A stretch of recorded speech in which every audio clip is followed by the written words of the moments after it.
नमस्कार दोस्तों, MPN academy के इस यूट्यूब चैनल पर आप सभी का हार्दिक अभिनंदन है। प्रस्तुत है weekly current affairs test series. दोस्तों, इस वीडियो में हम लोग 16 से लेकर 22 सितंबर 2022 तक के समसामयिक घटनाक्रम पर आधारित 30 महत्वपूर्ण मल्टीपल चॉइस क्वेश्चंस को व्याख्या के साथ हल करेंगे। Friends, the English edition of this video, it's PDF with full description in English is available on MPN Academy app. The course name is 68th BPSC Current Affairs course in English.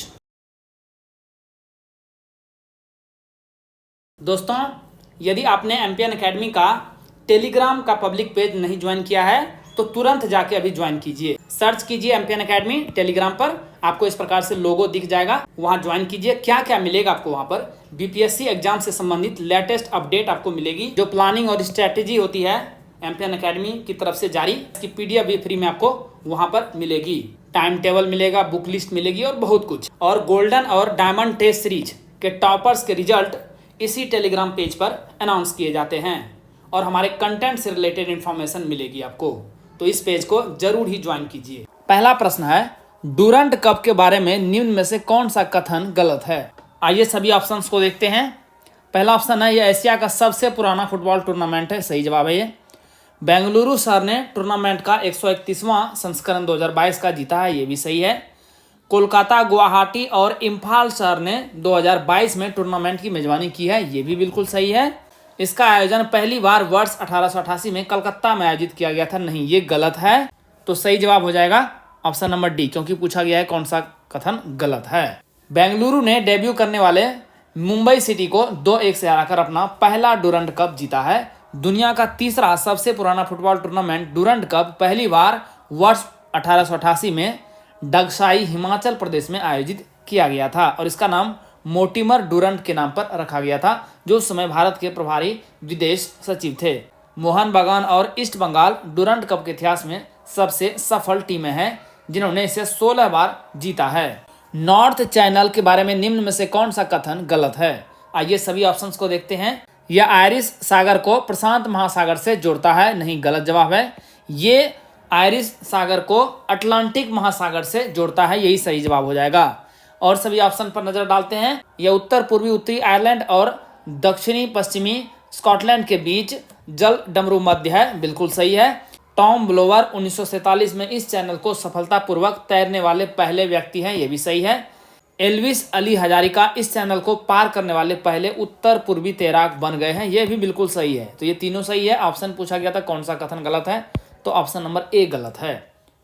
उत्तरी channel Irish सागर को Atlantic महासागर से जोड़ता है और अंतर्राष्ट्रीय जल सर्वेक्षण संगठन IHO द्वारा आधारित तौर पर स्कॉटलैंड के पश्चिमी तट से इनर सीट के रूप में वर्गीकृत समुद्री क्षेत्र का हिस्सा है। असम के एक वरिष्ठ तैराक एल्विस अली हजारिका इस नॉर्थ चैनल को पार करने वाले पहले उत्तरी पूर्वी तैराक एवं सबसे उम्रदराज भारतीय तैराक बन गए हैं और इसीलिए ये न्यूज में है। हाल ही में चर्चा में रहा कूनो पालपुर राष्ट्रीय उद्यान किस राज्य में स्थित है? सही जवाब है option number D, Madhya Pradesh.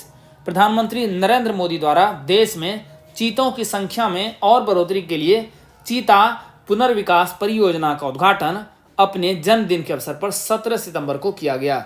Namibia से 8 चीतों, जिसमें 5 मादा और 3 नर है, को लेकर विशेष मालवाहक विमान से ग्वालियर लाया गया।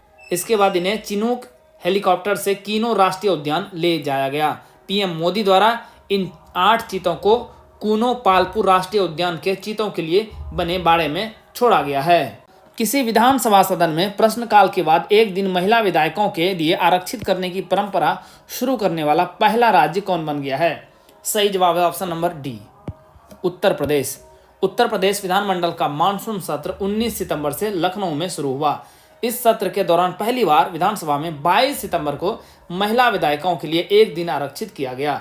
विधानसभा अध्यक्ष सतीश महाना ने बताया कि प्रश्नकाल के बाद महिला प्रतिनिधियों द्वारा महिलाओं से संबंधित मुद्दों पर चर्चा किया गया। प्रत्येक महिला सदस्य को 3 से 8 मिनट बोलने का समय दिया गया। देश में यह अपनी तरह का पहला प्रयास था। ध्यान में रखिएगा कि उत्तर प्रदेश की वर्तमान विधानसभा में 47 तथा विधान परिषद में 6 महिलाएं सदस्य हैं। दोस्तों, आप में से जिन लोगों को MPN एकेडमी करंट अफेयर्स का PDF चाहिए, उसके बारे में जानकारी यहाँ दी जा रही है। लेकिन आइए इससे पहले ये जानते हैं कि एमपीएन एकेडमी का पीडीएफ ही क्यों, क्योंकि हमने करके दिखाया है दोस्तों। आइए आपको पिछले 5 एग्जाम्स की परफॉर्मेंस दिखाते हैं एमपीएन एकेडमी की। 66वीं बीपीएससी प्रीलिम्स की एग्जाम हुई थी। 42 प्रश्न पूछे गए थे एग्जाम में करंट अफेयर से संबंधित और 36 प्रश्न टैली हुए हैं। परफॉर्मेंस रहा है 85.71%। 2021 में बीपीएससी का तो कोई एग्जाम हुआ नहीं, तो हमने बिहार एसआई पीटी एग्जाम जो सबसे नेक्स्ट बेस्ट एग्जाम होता है उसे कंसीडर किया है। शिफ्ट 1 और शिफ्ट 2 दोनों मिला करके कुल 36 करंट अफेयर्स के क्वेश्चन आए थे और एमपीएन एकेडमी पीडीएफ से टैली हुआ है 31। परफॉर्मेंस रहा है 86.11%। 2022 में 3 एग्जाम्स हुए हैं। सबसे पहले 8 मई 2022 को हुआ था 67वीं बीपीएससी पीटी की परीक्षा, जो कि पेपर लीक की वजह से कैंसिल हो गया था। तो उसमें कुल 30 करंट अफेयर्स के क्वेश्चन आए थे और 26 टैली हुआ है एमपीएन एकेडमी पीडीएफ से। परफॉर्मेंस रहा है 86.67%। उसके बाद नेक्स्ट एग्जाम हुआ है एक सप्ताह के बाद 15 मई 2022 को बीपीएससी सीडीपीओ की पीटी परीक्षा। उसमें कुल 35 करंट अफेयर्स के क्वेश्चन पूछे गए थे और 30 टैली हुआ है एमपीएन एकेडमी पीडीएफ से। परफॉर्मेंस रहा है 85.71%। और 30 सितंबर 2022 को हाल ही में एग्जाम हुआ है 67वीं बीपीएससी प्रारंभिक री परीक्षा 2022। प्रश्न टैली हुआ है 33, पूछे गए थे कुल 39, तो लगभग 85% टैली हुआ है। दोस्तों इन सभी एग्जाम्स में पूछे गए प्रश्न और कहां से टैली हुआ है प्रश्न एमपीएन एकेडमी पीडीएफ से, सभी की जानकारी आपको एमपीएन एकेडमी के इसी यूट्यूब चैनल पर मिल जाएगी। उम्मीद है आपने एमपीएन एकेडमी का टेलीग्राम पेज ज्वाइन किया ही होगा, तो उस पर भी ये सभी वीडियो की इन्फॉर्मेशन मिल जाएगी। और यदि आप एग्जाम्स देने वाले हैं फ्यूचर में बीपीएससी के, तो ये प्रश्न आपको जरूर देखने चाहिए। इससे पता चलेगा कि बीपीएससी में किस प्रकार से करंट अफेयर्स के क्वेश्चंस पूछे जाते हैं और आप एमपीएन एकेडमी पीडीएफ का इस्तेमाल इस करंट अफेयर्स सेक्शन को क्रैक करने में कैसे कर सकते हैं। आइए अब जानते हैं कि क्या क्या मिलेगा इसमें आपको। तो 68वीं बीपीएससी प्रारंभिक परीक्षा का कोर्स इंग्लिश और हिंदी दोनों भाषाओं में अलग अलग दिया गया है। साल भर के करंट अफेयर्स को आप रिवाइज कर सकते हैं केवल 18 घंटों में। कैसे करेंगे इसे आप, आइए एक एक करके देखते हैं। 4 प्रकार के कंटेंट आपको मिलेंगे। एक तो वीकली करंट अफेयर्स एमसीक्यूज, इसमें कुल 50 पीडीएफ रहेंगे साल भर में। एक पीडीएफ को आपको रिवाइज करने में 6 मिनट का समय लगेगा, तो कुल 5 घंटे में आप weekly current affairs test series जो एमसीक्यूज पोर्शन है उसे रिवाइज कर पाएंगे। Monthly current affair short notes 12 महीने का 12 पीडीएफ, एक पीडीएफ को रिवाइज करने में 30 मिनट्स का अप्रॉक्स समय लगेगा, तो कुल 6 घंटे में इसे भी आप एक बार रिवाइज कर लेंगे। थर्ड टाइप का कंटेंट रहेगा बिहार मंथली करंट अफेयर्स। कुल 14 पीडीएफ आपको मिलेंगे, 12 महीने का 12 पीडीएफ, एक यूनियन बजट और एक इकोनॉमिक सर्वे। कुल 30 मिनट का समय लगेगा एक पीडीएफ को रिवाइज करने में। इस प्रकार से 7 घंटे में इसे भी आप रिवाइज कर पाएंगे। तो तीनों समय को जोड़ देंगे तो 18 घंटे में आप पूरे साल भर के कंटेंट को सिस्टमेटिकली रिवाइज कर पाएंगे। अच्छा, आपको पता कैसे चलेगा कि आपका रिवीजन सही से हो रहा है कि नहीं हो रहा है? इसके लिए हमने इसमें ऐड किया है इस बार golden current affairs app based revision test series. 12 महीने का 12 टेस्ट होगा मंथ वाइज, उसके बाद 3 महीने के बाद एक टेस्ट होगा। तो इस प्रकार से साल भर में कुल 4 हो जाएंगे tri monthly test. Half yearly test 2 होगा 6 महीने में एक बार, उसके बाद लास्ट में 1 ईयरली टेस्ट। ये ऐप बेस्ड टेस्ट है, आपको रियल एग्जामिनेशन हॉल जैसा अनुभव प्राप्त होगा। आपको तुरंत रिजल्ट भी पता चल जाएगा कि आपका परफॉर्मेंस कैसा रहा है। दोस्तों एमपीएन एकेडमी के करंट अफेयर्स का तो कोई जोड़ मार्केट में है ही नहीं। MPN is champion in current affairs.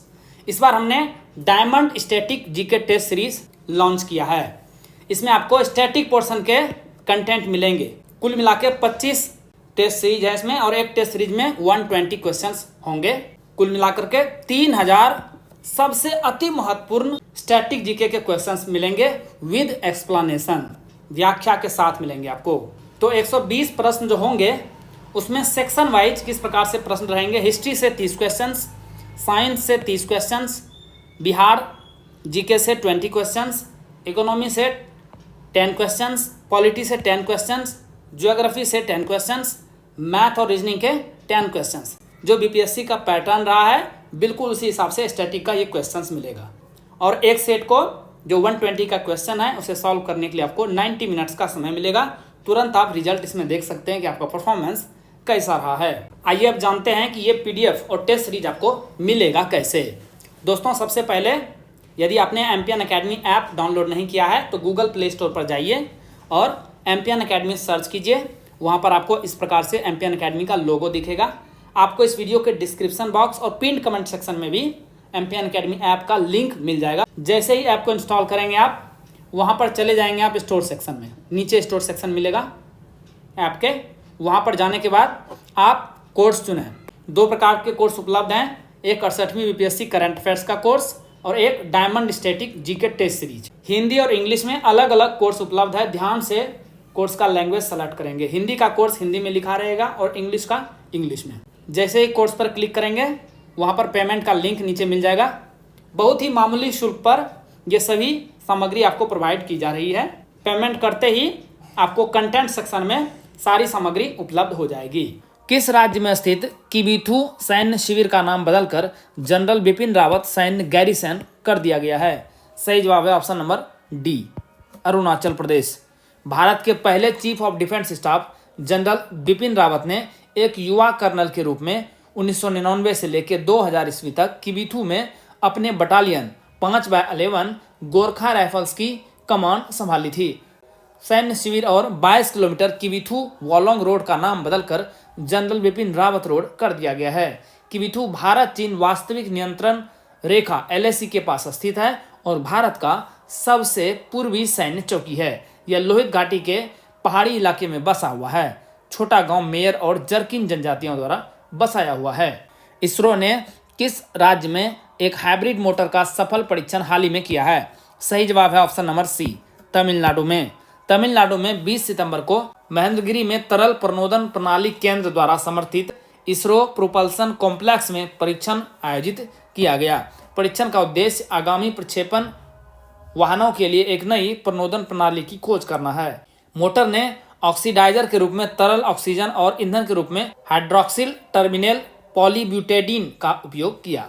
दुनिया में पहली बार किस देश द्वारा एक जंगली आर्कटिक भेड़िया का सफलतापूर्वक क्लोन बनाया गया है? सही जवाब है ऑप्शन नंबर बी, चीन।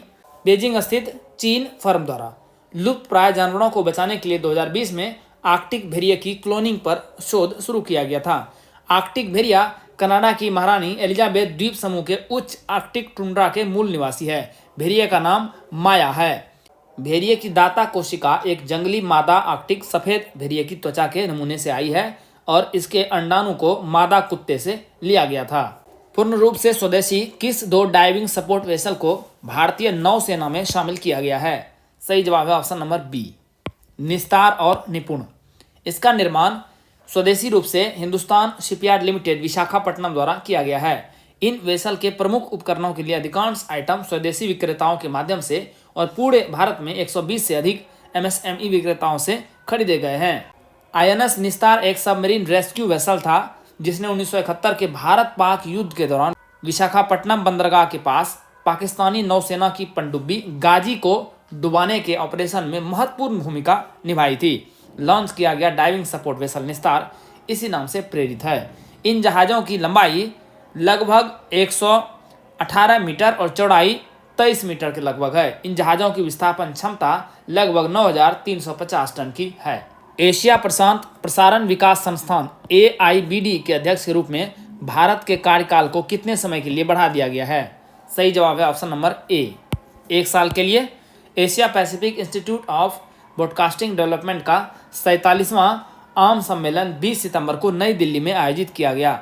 वर्ष 2021 का लाइफ टाइम अचीवमेंट अवार्ड खिऊ खान हरित को दिया गया जो कंबोडिया के सूचना और प्रसारण मंत्री हैं, और वर्ष 2022 का लाइफ टाइम अचीवमेंट पुरस्कार AIBD के अध्यक्ष मयंक अग्रवाल जो कि दूरदर्शन के महानिदेशक और प्रसार भारती के मुख्य कार्यकारी अधिकारी भी है को प्रदान किया गया।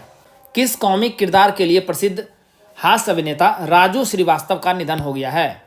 सही जवाब है ऑप्शन नंबर ए, गजोधर।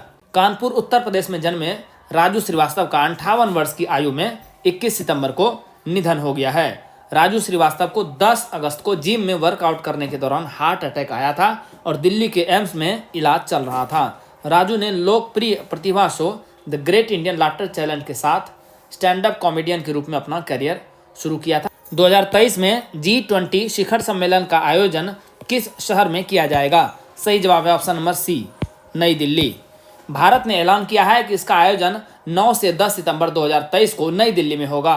पूर्व में इसका आयोजन कश्मीर में किए जाने की घोषणा की गई थी। भारत विदेश मंत्रालय ने 13 सितंबर 2022 को जारी बयान में कहा कि भारत G20 समूह की अपनी अध्यक्षता में अगले साल वार्षिक शिखर सम्मेलन समेत करीब 200 से अधिक बैठकों की मेजबानी करेगा। मंत्रालय के अनुसार भारत 1 दिसंबर 2022 से 30 नवंबर 2023 तक एक साल के लिए G20 के अध्यक्ष की जिम्मेदारी संभालेगा। दोस्तों, ये सवाल आपको 67वीं बीपीएससी के प्रीलिम्स में भी दिखाई दिया था। हालांकि क्वेश्चन गठित करते समय पूर्व में इसकी सूचना ये थी कि कश्मीर में इसका आयोजन किया जाएगा, इसीलिए आपने मॉडल आंसर में भी देखा होगा बीपीएससी के कि कश्मीर भी था और हमने भी बताया था। लेकिन लेटेस्ट न्यूज ये है कि इसका आयोजन अब नई दिल्ली में किया जाएगा। देवेंद्र झाझड़िया ने मोरक्को में विश्व पैरा एथलेटिक्स ग्रांड प्री प्रतियोगिता 2022 में कौन सा पदक जीता? सही जवाब है ऑप्शन नंबर बी, रजत पदक, सिल्वर मेडल। देवेंद्र ने 60.97 मीटर की दूरी पर भाला फेंककर रजत पदक जीता। ये 3 बार के पैरा ओलंपिक पदक विजेता हैं। वर्ष 2004 में एथेंस में आयोजित पैरा ओलंपिक में इन्होंने पहला स्वर्ण पदक जीता था, जबकि वर्ष 2016 में रियो डी जेनेरियो में आयोजित ग्रीष्मकालीन पैरालंपिक खेल में इन्होंने अपने पहले रिकॉर्ड को तोड़ते हुए एक ही आयोजन में दूसरा स्वर्ण पदक जीता। किस शहर को संघाई सहयोग संगठन SCO की पहली पर्यटन और सांस्कृतिक राजधानी घोषित किया गया है? सही जवाब है ऑप्शन नंबर बी, वाराणसी, उत्तर प्रदेश में, जो कि प्रधानमंत्री नरेंद्र मोदी का संसदीय क्षेत्र भी है। प्रधानमंत्री नरेंद्र मोदी 15 और 16 सितंबर को संघाई सहयोग संगठन SCO के इस वर्ष के शिखर सम्मेलन में भाग लेने के लिए उज्बेकिस्तान के समरकंद पहुंचे थे। उज्बेकिस्तान ने 17 सितंबर को ताजिकिस्तान से संगठन की अध्यक्षता संभाली थी। जून 2019 के बाद यह पहला मौका है जब यह शिखर सम्मेलन फेस टू फेस या फिजिकल रूप में आयोजित किया गया था। इसमें वर्ष 2022-23 के लिए वाराणसी को SCO की पहली पर्यटन और सांस्कृतिक राजधानी के रूप में स्वीकार किया गया। इसके तहत वर्ष 2022-23 में वाराणसी में कई कार्यक्रम आयोजित किए जाएंगे, जिसमें SCO के सदस्य राज्यों के मेहमान को भाग लेने के लिए आमंत्रित किया जाएगा। किस भारतीय उद्योगपति को विश्व के दूसरे सबसे अमीर व्यक्ति बनने का गौरव प्राप्त हुआ है? सही जवाब है option number B, Gautam Adani. Forbes के आंकड़ों के अनुसार अरबपति उद्योगपति गौतम अडानी, जो अडानी समूह के प्रमुख हैं, और इन्होंने बर्नार्ड अर्नॉल्ड को पीछे छोड़ते हुए दुनिया के दूसरे सबसे अमीर व्यक्ति बनने का गौरव प्राप्त किया है। फोर्ब्स की रियल टाइम अरबपतियों की सूची के अनुसार अडानी और इनके परिवार की कुल संपत्ति 16 सितंबर को 155.4 बिलियन अमेरिकी डॉलर थी, जबकि अर्नॉल्ड की 155.2 बिलियन अमेरिकी डॉलर थी। पहले स्थान पर स्पेसएक्स और टेस्ला के CEO एलन मस्क हैं, जिनकी कुल संपत्ति है 273.5 बिलियन डॉलर। इसरो द्वारा संचालित भारत के पहले उच्च थ्रूपुट उपग्रह HTS ब्रॉडबैंड सेवा के वाणिज्यिक लॉन्च की घोषणा किसके द्वारा की गई है? सही जवाब है option number D, Hughes communications India. Hughes communications India ने इसरो के सहयोग से आधिकारिक तौर पर देश में अपनी पहली उच्च थ्रूपुट उपग्रह ब्रॉडबैंड सेवा शुरू कर दी है। इस अवसर पर इसरो के अध्यक्ष डॉक्टर S सोमनाथ ने कहा कि निजी क्षेत्र के साथ साझेदारी दूरस्थ क्षेत्रों में लोगों के जीवन को और बेहतर करने में मदद मिलेगी। वर्तमान समय में उच्च थ्रूपुट उपग्रह STS ब्रॉडबैंड सेवा की मदद से ही भारतीय सेना और अर्धसैनिक बल वास्तविक नियंत्रण रेखा LAC और अन्य दूरस्थ सीमा चौकियों की निगरानी कर रही है। वेब पोर्टल CM द हैसी को किस राज्य सरकार द्वारा लॉन्च किया गया है? सही जवाब है ऑप्शन नंबर सी, मणिपुर।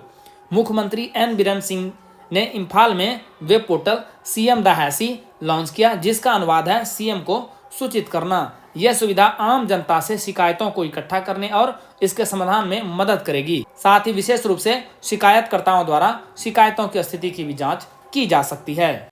श्रीलंका के लिए सबसे बड़ा द्विपक्षीय ऋणदाता कौन बन गया है? सही जवाब है ऑप्शन नंबर बी, भारत।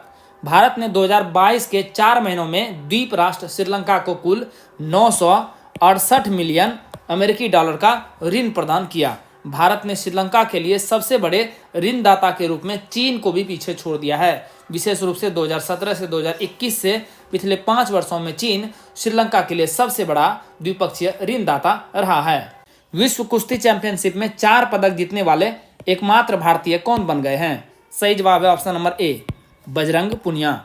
8 सितंबर को विश्व कुश्ती चैंपियनशिप में बजरंग ने पुरुषों के 65 किलोग्राम वर्ग में कांस्य पदक जीता है। भारतीय रेसलर ने प्यूर्टो रिके के सेबेस्टियन सी रिवेरा को 11-9 से हराया है। बजरंग ने 2013 में कांस्य, 2018 में रजत और 2019 में फिर से कांस्य पदक जीता था। भारत ने विश्व कुश्ती अभियान को 2 कांस्य पदक के साथ समाप्त किया। बजरंग से पहले विनेश फोगाट ने महिलाओं के 53 किलोग्राम वर्ग में कांस्य पदक जीता था। किस राज्य सरकार ने नीति आयोग की तर्ज पर एक राज्य स्तरीय संस्थान की स्थापना करने की घोषणा की है? सही जवाब है ऑप्शन नंबर ए, महाराष्ट्र। नीति यानी national institution for transforming India आयोग वर्ष 2047 तक विकसित राष्ट्र बनने के दृष्टिकोण के साथ साथ तेज और समावेशी आर्थिक विकास के लिए अपने योजना बोर्डों की जगह समान निकायों की स्थापना हेतु प्रत्येक राज्य की सहायता करेगा। इससे कृषि, स्वास्थ्य, शिक्षा, रोजगार, पर्यावरण जैसे क्षेत्रों में महत्वपूर्ण परिवर्तन लाने में मदद मिलेगी। योजना आयोग को 1 जनवरी 2015 को एक नए संस्थान नीति आयोग द्वारा प्रतिस्थापित किया गया था, जिसमें सहकारी संघवाद की भावना को प्रतिध्वनित करते हुए अधिकतम शासन, न्यूनतम सरकार की परिकल्पना की बॉटम अप दृष्टिकोण पर जोर दिया गया था। भारत का पहला वन विश्वविद्यालय किस राज्य में स्थापित किया जाएगा? सही जवाब है ऑप्शन नंबर ए, तेलंगाना में। वानिकी विश्वविद्यालय यानी यूनिवर्सिटी ऑफ फॉरेस्ट अधिनियम 2022 को तेलंगाना विधानसभा द्वारा अनुमोदित किया गया। विश्व स्तर पर यह रूस और चीन के बाद तीसरा वानिकी विश्वविद्यालय होगा। तेलंगाना सरकार ने हैदराबाद में वानिकी कॉलेज और अनुसंधान संस्थान का विस्तार करने का निर्णय लिया है। इसे एक पूर्ण विश्वविद्यालय में बदल दिया जाएगा। किस देश स्थित चैरिटी रीफ वर्ल्ड फाउंडेशन और संयुक्त राष्ट्र पर्यावरण कार्यक्रम UNEP ने the green fins hub launch किया है? सही जवाब है ऑप्शन नंबर ए, यूके। यह एक वैश्विक डिजिटल प्लेटफॉर्म है जो अस्थायी समुद्री पर्यटन को बढ़ावा देगा। यह प्लेटफॉर्म डाइविंग और स्नॉर्कलिंग ऑपरेटरों को उनकी दैनिक प्रथाओं में सरल, किफायती बदलाव करने में मदद करेगा। मूल रूप से वर्ष 2004 में थाईलैंड में स्थापित ग्रीन फिन्स दृष्टिकोण डाइविंग और स्नॉर्कलिंग पर्यटन उद्योग में सर्वोत्तम प्रथाओं को अपनाने तथा कार्यान्वयन का समर्थन करने के लिए एक उपकरण है। सैफ अंडर 17 चैंपियनशिप 2022 का खिताब किस टीम ने जीता है? सही जवाब है ऑप्शन नंबर ए, भारत ने। मौजूदा चैंपियन भारत ने कोलंबो में खेले गए फाइनल में 10 खिलाड़ियों के साथ खेल रहे नेपाल को 4-0 से करारी शिकस्त देकर साउथ एशियन फुटबॉल फेडरेशन यानी सैफ अंडर 17 फुटबॉल चैंपियनशिप का खिताब बरकरार रखा है। भारत की तरफ से बॉबी सिंह, कौरव सिंह, कप्तान वनलाल पेका गुइटे और अमन ने 1-1 गोल किया। भारत ने नेपाल को लीग चरण में 3-1 से हराया था। आसियान भारत आर्थिक मंत्रियों की 19वीं बैठक किस देश में आयोजित की गई? सही जवाब है ऑप्शन नंबर सी, कंबोडिया। 19वीं भारत आसियान यानी दक्षिण पूर्व एशियाई राष्ट्र संघ आर्थिक मंत्रियों की बैठक 16 सितंबर को सियम रिप सिटी कंबोडिया में आयोजित की गई थी। कंबोडिया वर्तमान में आसियान का अध्यक्ष है। कहाँ है कंबोडिया? यहाँ देखिए, नीचे वियतनाम और ऊपर में थाईलैंड और इसके नीचे ही है, इसी के बीच में है कंबोडिया। यहाँ है आपकी बंगाल की खाड़ी। बैठक की सह अध्यक्षता वाणिज्य और उद्योग राज्य मंत्री अनुप्रिया पटेल और कंबोडिया के वाणिज्य मंत्री पान सोरासाक ने की। भारतीय सेना ने 2023 की सेना दिवस परेड को किस क्षेत्र में स्थानांतरित करने का निर्णय लिया है? सही जवाब है ऑप्शन नंबर सी, दक्षिणी कमान। भारतीय सेना ने अपनी वार्षिक सेना दिवस परेड को दिल्ली से बाहर स्थानांतरित करने का निर्णय लिया है। सेना के अधिकारियों के अनुसार परेड अब अलग अलग स्थानों पर बारी बारी से आयोजित की जाएगी और प्रतिवर्ष इसके आयोजन की जगह बदली जाएगी। पुस्तक she is women in STEM के लेखक कौन हैं? सही जवाब है option number D, Elsa Marie D'Silva और सुप्रीत के सिंह। इस पुस्तक में स्टीम का फुल फॉर्म क्या है? एस से होता है साइंस यानी विज्ञान, टी से टेक्नोलॉजी यानी प्रौद्योगिकी, ई से इंजीनियरिंग यानी अभियांत्रिकी, ए से आर्ट्स यानी कला और एम से मैथमेटिक्स यानी गणित में इनकी यात्रा के विभिन्न पहलुओं को दर्शाया गया है। भारत की स्वतंत्रता के 75 वर्ष होने के क्रम में इस पुस्तक में स्टीम की 75 महिलाओं को सम्मानित किया गया। भारत सरकार के प्रमुख वैज्ञानिक सलाहकार प्रोफेसर अजय सूद और ब्रिटेन के उच्चायुक्त श्री एलेक्स एलिस ने 21 सितंबर को इस पुस्तक का विमोचन किया। पुस्तक का नाम है she is woman in steam. UN inter agency task force और प्राथमिक स्वास्थ्य देखभाल पर WHO स्पेशल प्रोग्राम पुरस्कार 2022 किस देश ने जीता है? सही जवाब है ऑप्शन नंबर ए, भारत। भारत ने राष्ट्रीय स्वास्थ्य मिशन के तहत उच्च रक्तचाप यानी हाइपरटेंशन को नियंत्रित करने और रोकने की पहल के लिए यह अवार्ड जीता है। राष्ट्रीय स्वास्थ्य मिशन के अंतर्गत उच्च रक्तचाप के नियंत्रण और रोकथाम के लिए विशेष कार्यक्रम चलाया जाता है। इसका संचालन भारत उच्च रक्तचाप नियंत्रण पहल के माध्यम से किया जाता है। इस पहल की शुरुआत वर्ष 2017 में की गई थी। यह WHO, भारतीय चिकित्सा अनुसंधान परिषद और स्वास्थ्य एवं परिवार कल्याण मंत्रालय की एक संयुक्त पहल है। ऑस्कर 2023 के लिए भारत की आधिकारिक प्रविष्टि किस फिल्म को घोषित किया गया है? सही जवाब है option number C, Chhello show. Film federation of India ने 95th अकादमी पुरस्कारों के लिए इसकी घोषणा की। गुजराती फिल्म छेल्लो शो को सर्वश्रेष्ठ अंतर्राष्ट्रीय फीचर फिल्म श्रेणी में चुना गया है। छेल्लो शो का शीर्षक अंग्रेजी में लास्ट फिल्म शो है। इस फिल्म का रॉबर्ट डे नीरो के ट्रिबेका फिल्म फेस्टिवल में उद्घाटन फिल्म के रूप में वर्ल्ड प्रीमियर हुआ था और इसने विभिन्न अंतर्राष्ट्रीय फिल्म समारोहों में कई पुरस्कार जीते हैं। निर्देशक नलिन पेन है। यह एक किशोर बालक की कहानी है। यह फिल्म दर्शाती है कि कैसे एक छोटा लड़का प्रोजेक्शन बूथ पर फिल्में देखने में पूरी गर्मियों का समय बिताता है। भारत, संयुक्त अरब अमीरात और फ्रांस ने किस शहर में अपनी पहली त्रिपक्षीय विदेश मंत्रियों की बैठक आयोजित की है? सही जवाब है option number C, New York, America में। भारत, UAE और फ्रांस ने संयुक्त राष्ट्र महासभा सत्र के इतर न्यूयॉर्क में अपनी पहली त्रिपक्षीय विदेश मंत्रियों की बैठक आयोजित की। मंत्रियों ने सामरिक भागीदारों और UNSC सदस्यों के बीच विचारों के सक्रिय आदान प्रदान पर ध्यान केंद्रित करते हुए कूटनीति के समकालीन तरीकों पर चर्चा की है। कजाकिस्तान की संसद ने देश की राजधानी का नाम नूर सुल्तान से बदलकर क्या करने का फैसला किया है? सही जवाब है ऑप्शन नंबर सी, अस्ताना। नूर सुल्तान को अब अस्ताना के नाम से जाना जाएगा। पहले नूर सुल्तान को अस्ताना के नाम से ही जाना जाता था।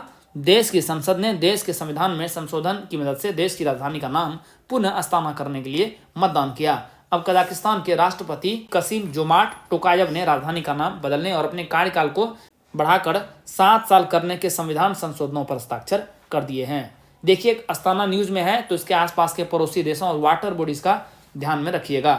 कजाकिस्तान की सीमा रसिया, चीन, किर्गिस्तान, उज्बेकिस्तान, तुर्कमेनिस्तान से लगती है और साथ साथ में एक वाटर बॉडी भी है, कैस्पियन सी, इससे भी इसकी सीमा लगती है। दोस्तों, जैसा कि बताया गया है, इस वीडियो लेक्चर का PDF और इस वीडियो लेक्चर का इंग्लिश एडिशन और साथ में इंग्लिश में फुल डिस्क्रिप्शन के साथ PDF आप एमपीएन अकेडमी ऐप पर प्राप्त कर सकते हैं। दोस्तों, इन PDF के सहारे आप इस वीडियो लेक्चर को आसानी से 5 से 6 मिनट में रिवाइज कर पाएंगे, जिससे आपका बहुत सारा समय बचेगा, जिसे आप स्टैटिक पोर्शन पर लगा सकते हैं। This is very very important.